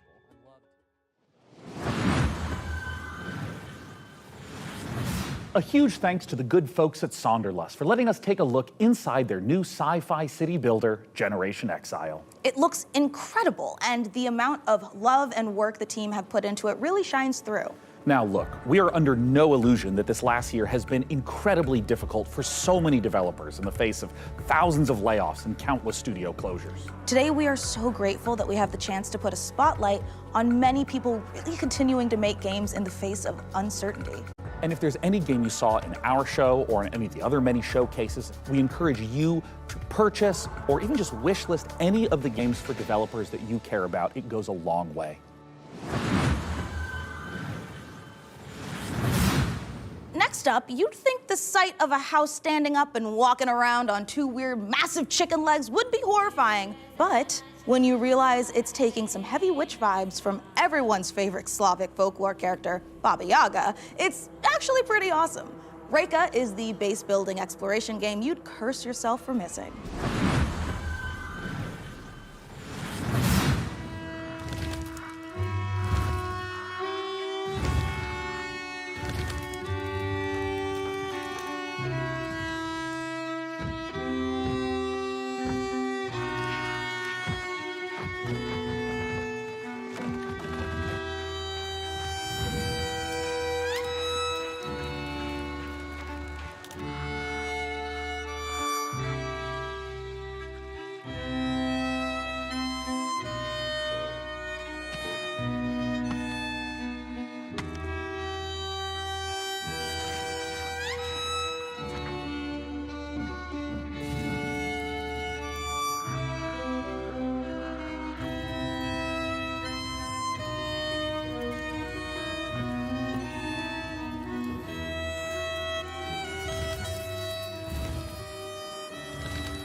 We aren't the only ones celebrating an anniversary. iBuyPower is hitting a major milestone of their own, having been around for 25 years. iBuyPower is a fully independent and leading manufacturer of high-performance pre-built and custom gaming PCs based in North America. As a special thanks for 25 years of powering the PC gaming community, iBuyPower is giving away one of their official VCT Americas PCs, the RDY Y70 Valorant VCT AR002. This bad boy boasts a hefty AMD Ryzen 7 7800X3D CPU, a GeForce RTX 4070 Ti, and 32 gigs of DDR5 5600 MHz RAM. Did I also mention it's got iBuyPower's 240mm RGB liquid cooling unit? For your chance to win, head over to pcgamer.com/survey. And now, back to more trailers. Meet the Lock creatures. Their language brings them to life and expands their society. Learn and spell their words, each with its own special ability to change the environment in deep and surprising ways.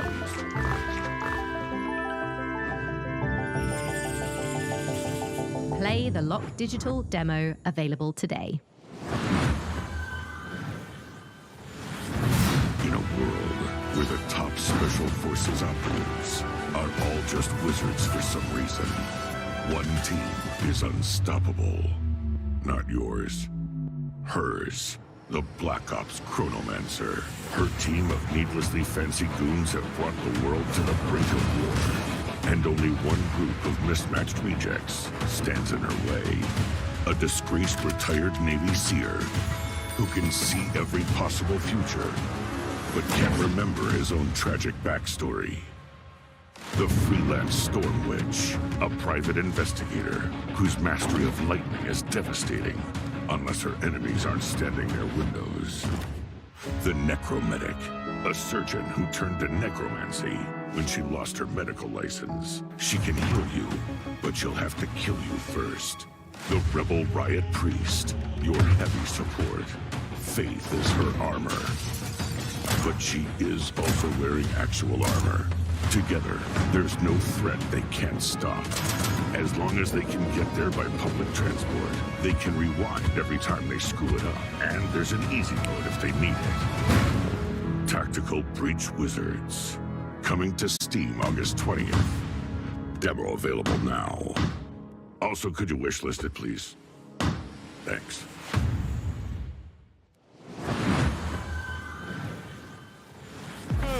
Wow, what a show so far. I'm absolutely loving it.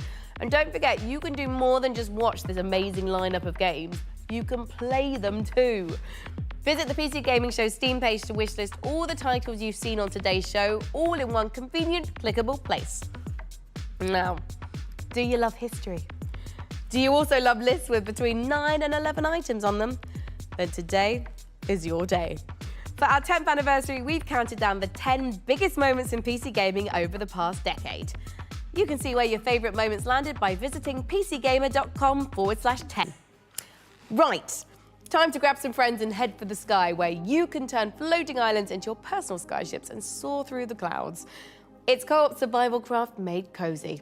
Here's an uplifting look at Aloft. Hello, I'm Manuel Bergeron, founder and creative director of Astrolab Interactive. It is my greatest pleasure to announce that we just launched a new multiplayer demo for our game Aloft, a sandbox survival game set in the sky. Take a look at our new trailer for a few more surprises. Enjoy.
pull us to my door?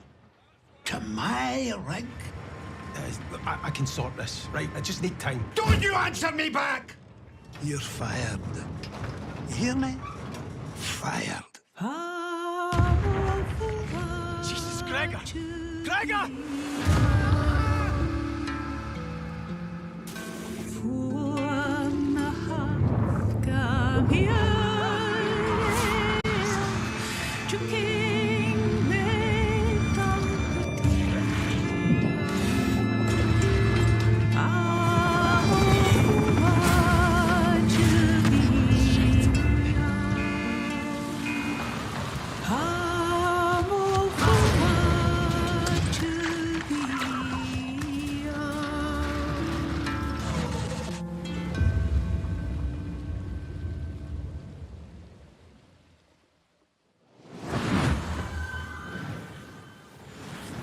Dude, Hotel Galactic looks so cute, right? Oh my God, it does. And honestly, I would just love to manage a bed and breakfast for alien travelers. I just worry that my quaint taste and timeless valence bedspreads just might not be suitable for interdimensional species tastes. I don't know. What do you think, Mika? Sean, look at me. If anybody can create the cutest bed and breakfast for interdimensional space beings, it's you. It's this guy. Oh, you always care, Mika. Oh, I know I do. And you know what else I care a great deal about? It's the developers at the Chinese Room getting back to their roots for more first-person horror. Still Wakes the Deep looks atmospheric as hell and positively chilling. Amen to that, Mika. And hey, speaking of chilling, get ready to side-scroll your way through a 2.5D post-apocalyptic zombie survival with Into the Dead. Set in 1980s Texas, you are charged with gathering resources, managing party members, and crafting items, all whilst hordes of killer zombies try to chomp down on your brains. And what's worst of all is that this is taking place during a scorching heat wave. Oh my God, and as someone who lives in California, I can confirm that's way worse than zombies. I feel you. I mean, my family's Irish. I get sunburned by the moon.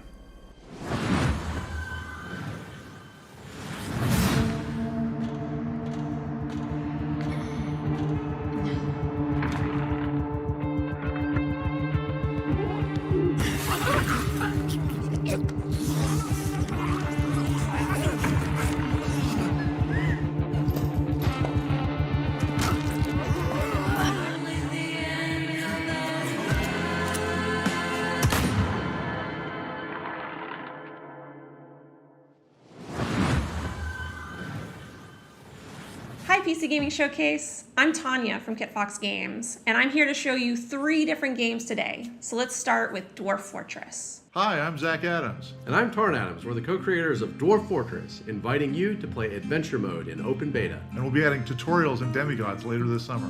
While you're waiting, you can play Caves of Cud, the most intricate roguelike ever made. Hello, we're Brian and Jason, co-creators of Caves of Cud. After 15 years, the game is getting its 1.0 release later this year, but out today is the spring molting patch with its all-new UI. Live and drink. And our final piece of news today is a whole new game to announce, a world premiere for the PC Gaming Showcase, Streets of Fortuna.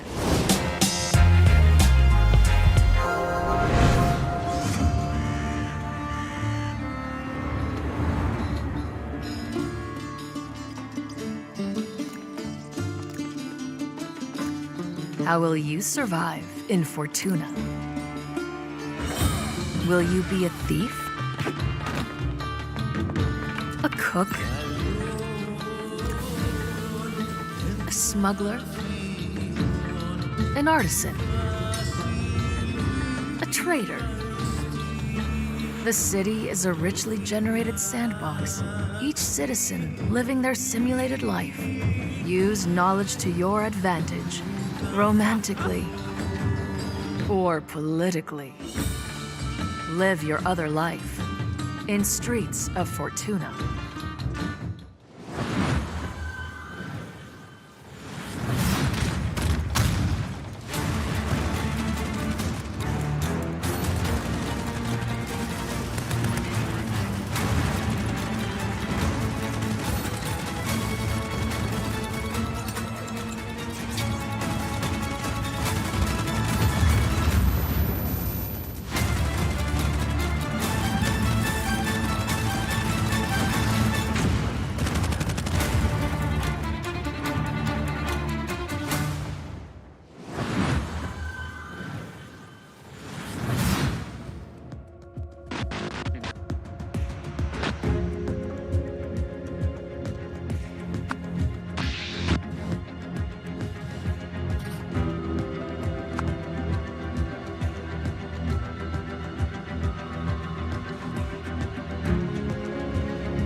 That was The Rise of the Golden Idol, once again inviting you to unravel the truth being a tangled mystery.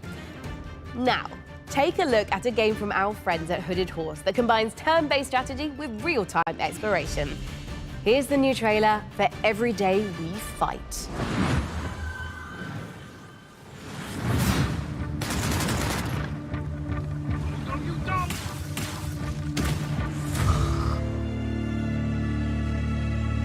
Countries were at war. The Rifters came. They put a dome over the city.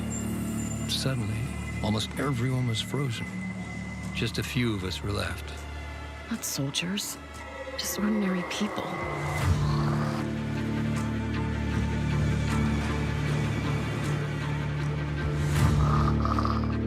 You know, I never used to like guns.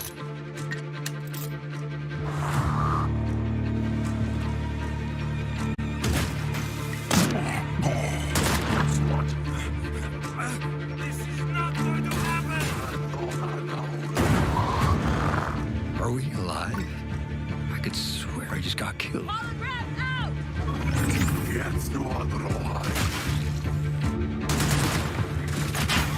I think we jumped back in time. Vivian! See what else she can do! Don't miss.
Velkomin í verndarvættatölu.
everyone, this is Dave, Community Manager on Windblown, the upcoming action roguelike from Motion Twin, the creators of Dead Cells.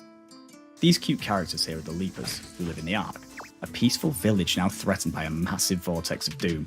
So, they train up and become fearless warriors to fight back in an attempt to save their world.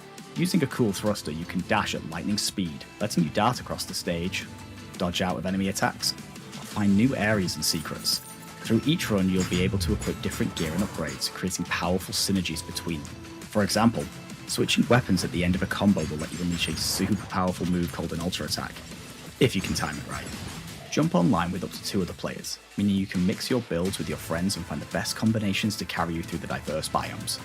Windblown will launch later this year into Steam Early Access. Player feedback is super important to help us craft a game that you guys will love to play. So join us on Steam for the latest updates and information, and how you can join in on the fun. See you soon in Windblown.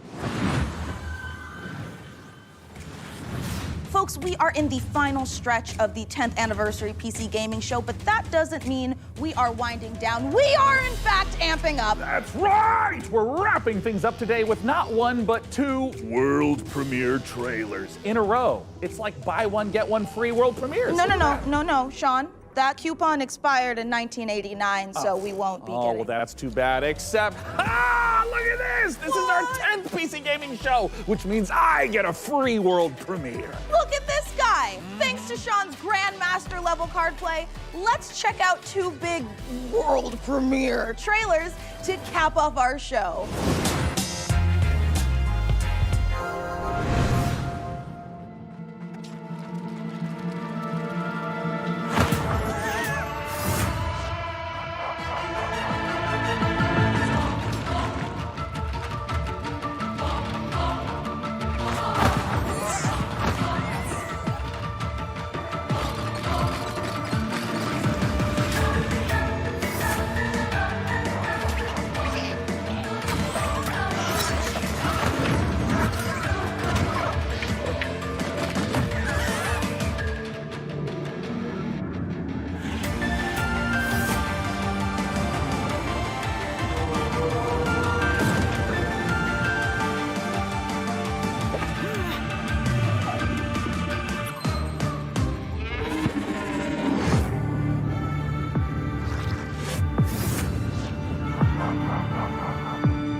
And that is a wrap on the PC Gaming Show 2024. We had such a great time showing you all the exciting PC games headed your way, and we're especially thrilled that you could join us for our 10th anniversary show. And I mean, if you've been tuning in to watch our show for 10 years straight, thank you so much. We couldn't have done it without you. And if this is your first time watching, just watch this show like 10, 20 more times. Make up for all the ones you've missed and for the future ones. That's 100% how the coupon works. Right, and the punch card. And we can't forget to say goodbye to our brave captain of the watch party, the amazing Frankie Ward. Guys, it's been a great show and I had an absolute blast. Before we go, we also want to give a huge thank you to all the game developers, artists, designers, writers, voice actors, and everyone else out there working so hard day after day to create games we all play and love. We appreciate every single one of you. Absolutely, Frankie. And don't forget that you guys at home can wishlist every game you saw on our show today by visiting the PC Gaming Show Steam page. Thank you so much again, everyone, and we'll see you again in November for the PC Gaming Show Most Wanted. Heck yeah. Bye-bye. Bye. Bye. Bye. Bye-bye. Bye. Bye. Bye. Bye. Bye. Bye. Bye. Bye. Oh, goodbye. Oh, that's other hand. Oh, wow, bye. Bye. Goodbye. Goodbye now. Bye. Fantasy world with post-apocalyptic vibes. Let's go back. Get this camera away from me. We're going back to the start. Here it comes. I got it. This is the take. I've got us a little cake to celebrate. Yeah. I know how to read. Whoa! What the am I doing? All right, one more time. Here we go. Because I can't say it's Atmospheric as balls. atmospheric. Are we allowed to say that? Is that helpful? Sweaty balls. Woo! I don't know why that's the noise I chose to make, but whatever. And published by Microsoft. Surviving of this f***ing surviving. I know, I just tripped it. All right, I can do it again. Cue the upbeat soundtrack. I was drooling all over my face for some reason. So how about you, good fella? Are you gonna get your knuckles bloody with fallen aces? Oh, Mika, I prefer. Oh. How about you, Sean? Do you want to play Windows loading screen? That was dumb enough for me. I'm ready for the next one. All right. Bye. I thought you were gonna say, until then, go f yourself. And I was like, oh, that's a sign off.